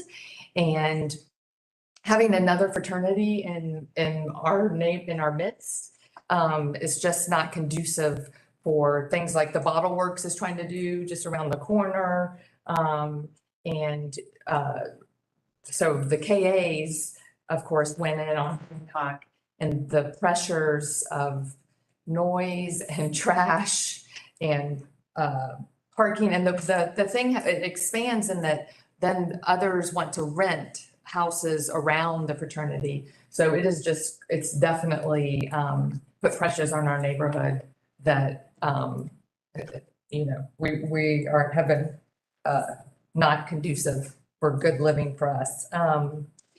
And I did, when the Chi Phis were building their house, they actually had their de facto fraternity house. Again, the Chi Phis are not, but they were in the bed and breakfast, which is across an empty lot from us. And there was, the F word off the front porch. There were drug deals being done across. So, I'm not going to generalize on fraternity boys, but I just would request that you not grant the special use. There've been offices like Tammy Ramsey had her office in there, and Amy Fleury. So I feel like there's other rental possibilities. Let's see here. Okay, so I just request that the special use not be granted because, yes. Oh, and they'll take my feature comfort seats, I don't want to have feature comfort seats. Hi, I'm Kyle Tips Jones and I live at 256 Hill. And you seem like a really fine person. And I know that there's some probably sweet boys in that fraternity, but if you do a little Googling about Phi Kappa Tau, they've been one guy spending 5 years in prison. This was a 2020 article for running a Ponzi scheme out of the house. Another guy was beaten to almost within an inch of his life, like behind the fraternity house. This brings an element to our neighborhood that, and I was in a sorority. I was a Chi here 100 million years ago. So it's not like I don't care about these kids, but it will bring an element to our neighborhood. I live on Hill. This is just an example. One night, some kids were having a party. It went on until 6 o'clock in the morning. Stephanie's husband and I, he was on his porch, I was on my porch. We called the police all night long to get the party shut down. And they said, we don't have enough police officers to help you. We have so much domestic violence going on tonight. There's no way to help you shut down this party. So when they do move in and they do have parties and more than just parties, an element of crime and drugs and everything that comes with it, we can't shut them down. And that means we don't sleep all night. So I'm just asking y'all to consider even a short-term situation, I think is too much for the neighborhood. We already have two, the SAs and KAs. Anyway, thank you for listening. Thank you.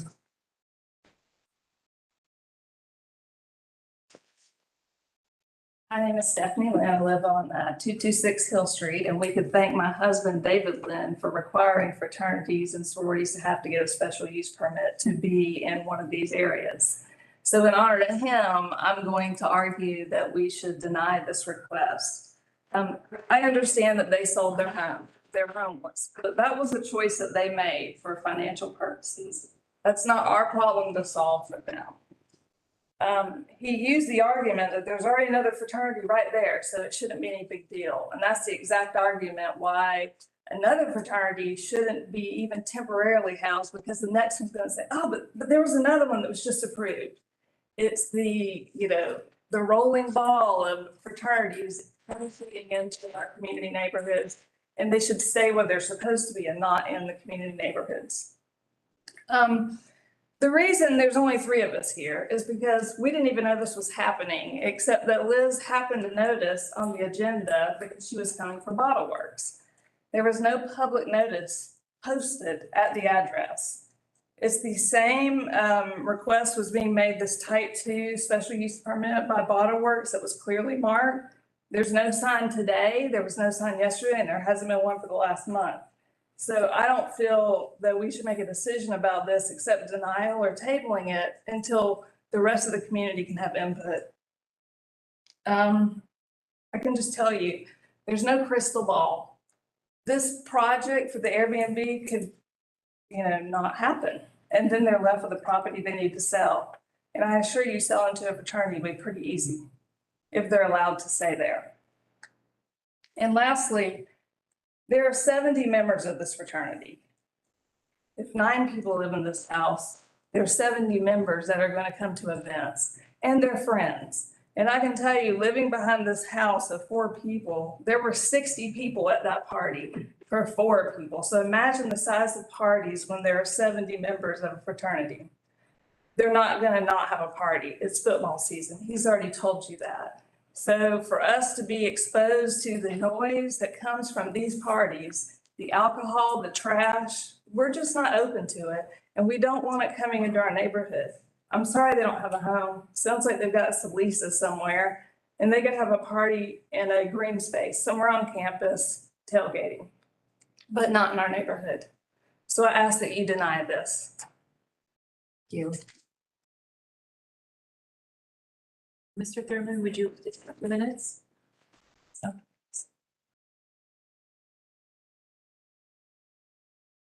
The only thing I would say is that we're asking for a vote tonight. We don't want a table. The lease has been approved, the lease has been signed. If you deny it and the mayor and commission, if you recommend denial and the mayor and commission votes against it, then there's a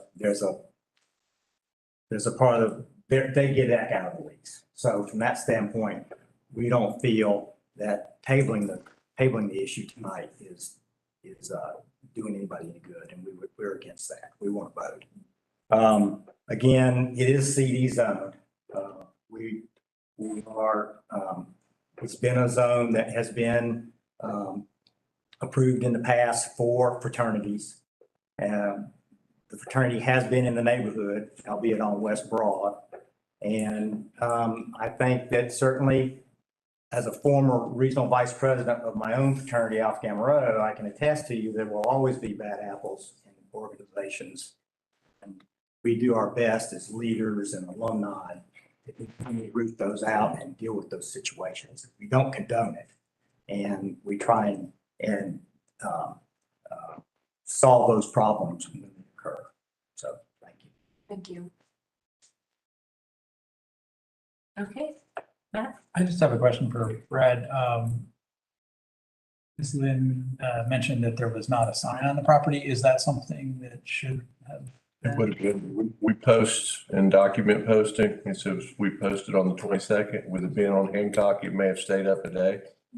Yeah, and if we don't go out daily and check to make sure the signs stay up, but we do take pictures when we put them up for this very reason that it was put up. That's it right there. Did not say that.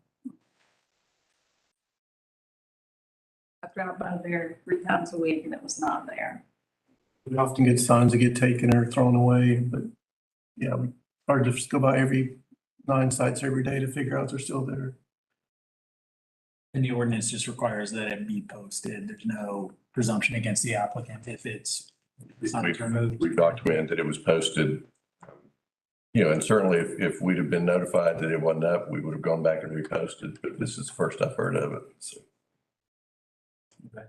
One other question I had is, you're talking about a 1-year use, and I believe the ordinance does allow a special use permit to be of limited duration. Is that, I heard concerns expressed about what if it's authorized, then they buy the house, then it's forever. You know where that is in the order? I've never had one where we put a limit on it and then told them they had to get out after a certain time. They expire after 5 years if they're not enacted because they are a permit, but. It's in 920, which is the special use section of the zoning ordinance, and I think it was under. Yeah, 920-6. The conditions which the approval authority may impose include but are not limited to the following, and then it lists like 15 things. And subpart L says duration of use. So I don't know if, I mean, it's in there. I've never seen it used, but you know, the problem with it would be if you were to approve it for that specific period of time, then it's basically an eviction. I mean, I guess the question I would raise is that if you know, based on the criteria you look at for a special use and its impact on adjacent properties, if the impact is there that would lead you to restrict it to only a year, then why would you approve it in the first place? I mean, that may not be a great explanation, but if it's an impact forever, it's an impact for a year too. I guess the other, and you might have kind of addressed this, but who would be then responsible for the eviction if they are not, if they are in violation of the special use? It would only, Athens-Clarke County yeah. doesn't own that property. Code enforcement thing, and then you have to go through statement. Yeah, it would be, I don't know how you would enforce. I think that would be. Well, if the special use permit expired, if there were a special use permit and then it expired in 12 months and there were fraternity members living in it on day 366, it'd be the same as if they moved in tomorrow without a special use permit, right? Code enforcement would declare that they're in violation because they'd be using it as a fraternity without a special use permit.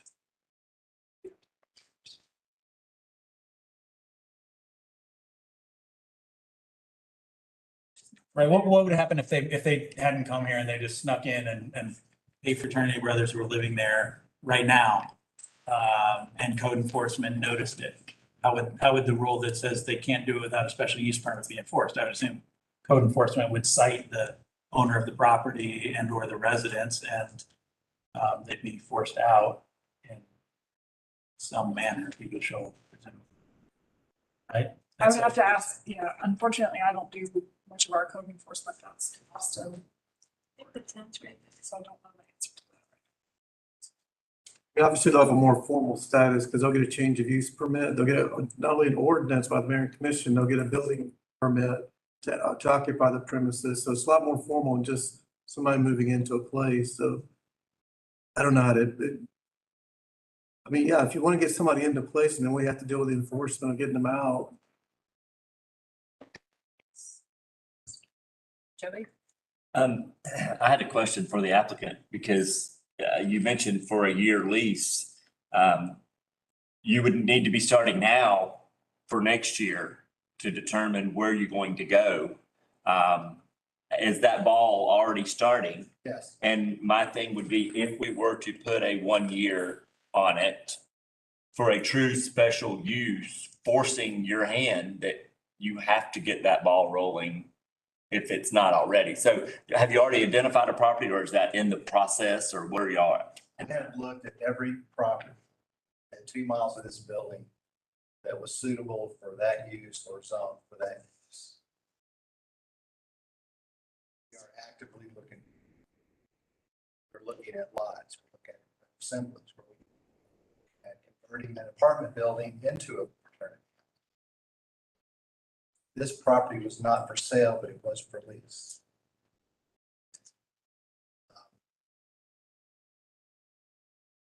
Took issue with the character assassination that happened because I felt that was uncalled for.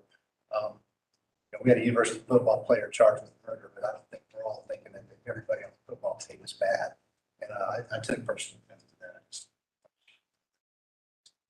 This is personal experience. I understand that. Not but your. raised issues. I could address some of those issues. I will. I'll be glad to address them outside of I this. think we got to kind of bring it back to the planning commission. Yeah, yes, please. Does anyone else? We are looking at, we did 1 year, we're looking for property. Fine, we're gonna be back here this calendar year, probably with another first permit use on another property. Okay. It sounds like we don't have a mechanism to do something temporary, and I agree with Brad. I think if we allow this for 1 year, then we might as well be allowing it forever. Well, to add on to mine, I'm looking at this particular location and I understand being further down into neighborhoods. But I see this as more surrounded by commercial. It is commercial. I would understand if there were houses all around it for parties till 6 a.m. But if there's a party till 6 a.m., they're going to be greeting the minister on Sunday morning and the deacons coming in for church, I would imagine, there are the people leaving, closing up the bar. So I don't have as much of a heartburn in this particular location for a special use. but I know it's gonna be hard to find a place. Because I don't think fraternities are bad neighbors. I mean, they keep a lot of the houses on Millage look very nice, look well maintained. A lot of the areas, SAE House, they have parties, but they still, it's a part of downtown. So I don't have a particular issue with this location. Anyone else?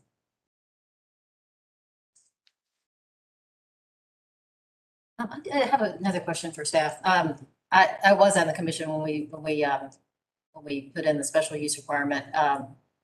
I seem to remember that when we were looking at uses along Millage, one of the things we considered was sort of balance of land use concentration of Greek houses. Is that something that sort of went away when we put in the special use permitting process? It was included as language in the special district overlay for Millage, I believe, and not just as part of the use for a fraternity or sorority. Okay. Yeah, and I was actually also part of the process where this fraternity moved into their property on West Broad. And I do remember being in favor of the idea of that kind of use in commercial downtown. What's making me feel really torn about this one is that location on West Broad was clearly commercial, and there's a pretty big buffer between that property and any residential. This one it's still, I mean, I use the phrase, it's in our midst. It's not exactly in your midst. It's definitely on the very edge of the Cobham neighborhood. I mean, it's not really in Cobham, but it's close. I get that. As someone who used to live in 5 Points, I'm sensitive to those kinds of distances. But that's why this one's giving me kind of a hard time, because it would be the second one in the area, very close, and it is, it is close enough for residents in the neighboring neighborhood to be concerned. So I'm not sure how to think about this. I would love for other planning commissioners to tell me what they think about it. I think that this is a reasonable use for a downtown house in a college town. Yeah, we live in a college town. The closer you live to downtown, the more students you're going to have. I agree. I think that we are it is downtown, and a lot of partying is downtown. College students, surrounded by college students. It's just the nature of the game there. I do understand the concerns residents may have. I have a cemetery right next to a fraternity house, which my family is always concerned about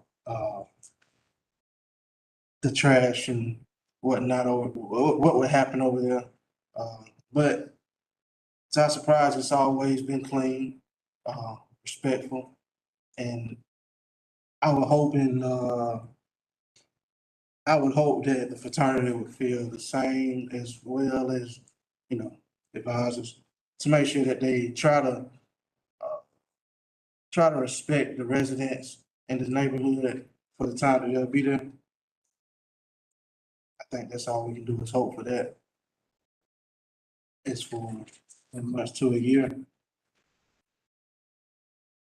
I hope that they respect the neighborhood residents while they're there.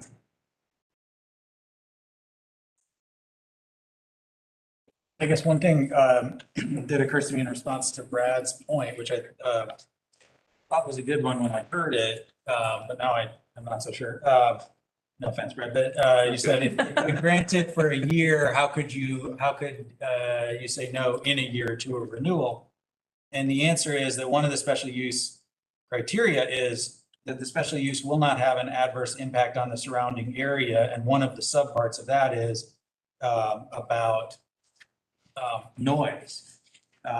And So if the generation of noise, light and glare, if we vote, I don't know which way it's going to go, but if this body recommended and the mayor and commission approved the special use with a 1-year condition, it would be, and I say this in part so that y'all who, are acquainted with the gentleman who might be living in that house can make it known. The ordinance says the proposed use will not result in additional generation of noise. And if it turned out that that were not true, then I think that y'all would, maybe that you're going to have a new place to live for the following year anyway. But the likelihood of a renewal, if the nearby neighbors came back and said, it's been hell, keep calling the cops, whether or not the cops will come, there's just a lot of noise. That I think would support a denial of any extension. And so I guess I could, I would not feel comfortable with just granting a special use, like a permanent special use. I might be comfortable with granting a 1-year kind of very temporary special use permit on the understanding that there's not, likely to be any renewal in the event that noise turns out to be a problem. And I also wouldn't, Mr. Marco referred to like a B&B property that's on Hill Street. I forget the address, but I think it's recently been renovated. And if there was a fraternity there with people right across the street, I could see how that would really affect people's lives. And this property is, a full block and then some from the nearest single family home, I think, right? Which would be at near the corner of Finley and Hancock. I used to live on Rutherford Street and there was fraternity noise that traveled far more than a block. So, doesn't mean there's not gonna be noise. But if there is noise, then if we granted a 1-year conditional use permit or special use permit, it wouldn't be for more than a year, because if there was noise, then I think that would be a sufficient basis to deny any renewal. So I'll just say that, and then also that whether we vote yes or no, we're not the decision-making body. All we do is make a recommendation to the mayor and commission, and the decision is ultimately theirs. Lucy and then Katie. I live on University Drive, and directly behind me is Morton Avenue, which is nothing but student rentals. And sometimes they are pretty darn noisy, but I've learned to live with it. I've lived there since 1997, and you can't legislate people's behaviors in planning. We're talking about planning and land use. We're not talking about behaviors. And I think we need to remember to come back to that, and once again, we're a recommending body. When I've had problems with students, and it's always students because they're young and they're living off campus for the first time, living at their parents' house for the first time, I learned to call my county commissioner. I sure did. Because if you could not get the cops to come out, and actually I could, I was really able almost invariably to get the cops out. If I wasn't getting relief from that, I called the county commissioner. And I also called your predecessor. I'm sure my successor as well. Yes. That does get results. I was gonna ask Brad if bars are allowed by right in cities. If what are allowed? Bars. That's the most similar use I can think. Well, and I mean, the one thing that is different, and we're used to dealing when we deal with zoning actions is legislative actions. That's what they are. Special use goes through that process, but technically what you are granting when you grant a special use is a permit. You're not granting a zoning change per se. And that's why they're allowed to administratively, if you get a special use permit to build a church and 5 years later, you've never, they were never able to come up with the money. That permit, if they choose not to renew, they've got an option to renew, but if they don't, we have the ability to administratively just remove that permit from the zoning map. It does not have to go back through a legislative act like a PD would or something else. So I guess from that standpoint, we've never done it, but it clearly says it in here that as part of the granting of the permit, you could place a duration of use on it. Lisa and I are gonna have to figure out what we're gonna do in a year if it doesn't go away, but you know, I mean, you've got enforcers right here, you've got enforcers, you got code enforcement, you got people who Right. allow them. so. I mean, code enforcement can cite. Yeah. They can, you can't evict people. You can continually cite whether it falls under a nuisance abatement.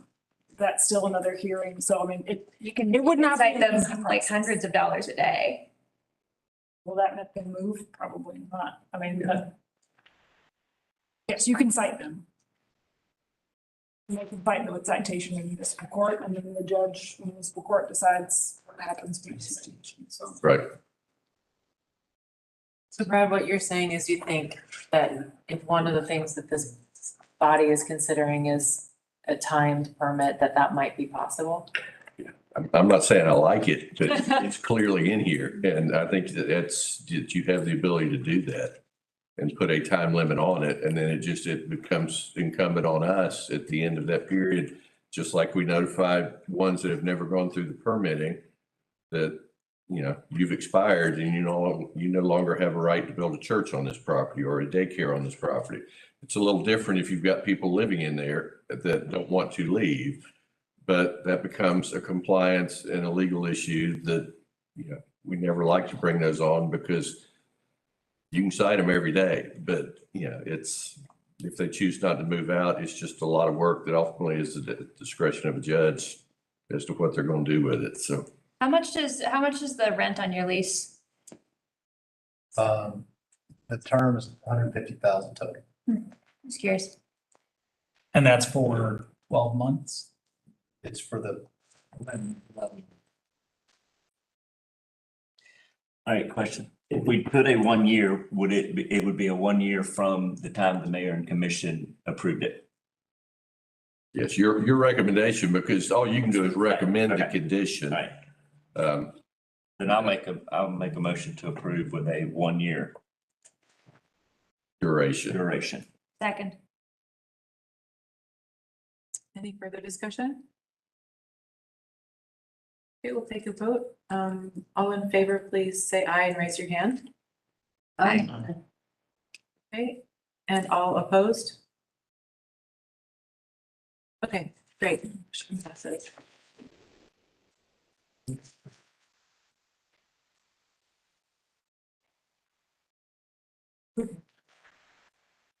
Just our last couple of wrap-up items. I don't have a report.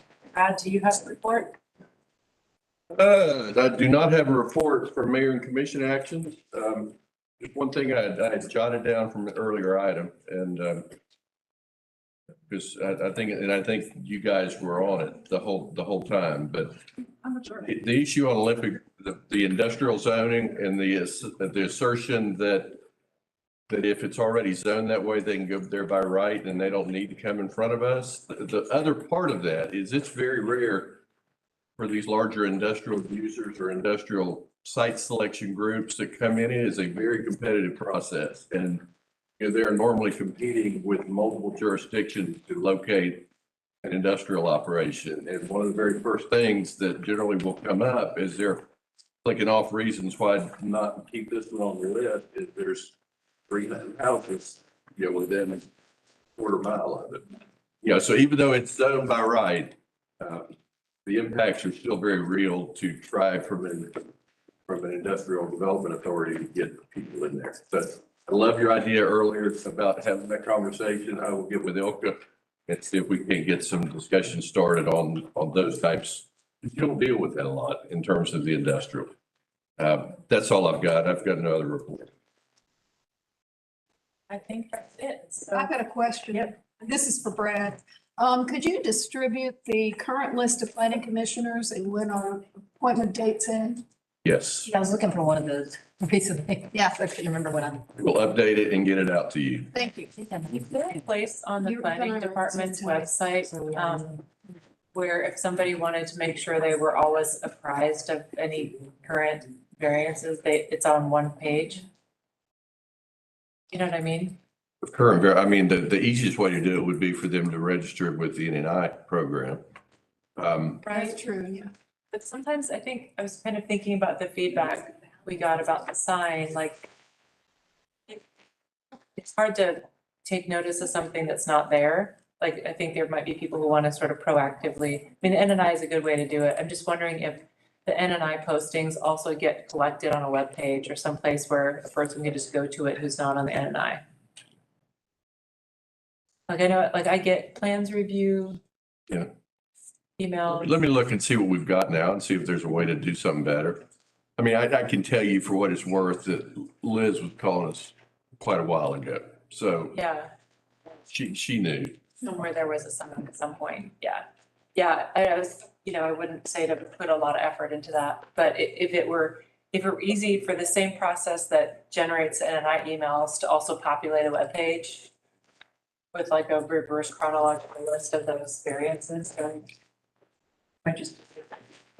One more. I think it's just, yeah, let me look at it, see what we do now and see what it would look like because it's, within any given month of, there's going to be 50 plan review items and on top It would of, make sense if it could be automated.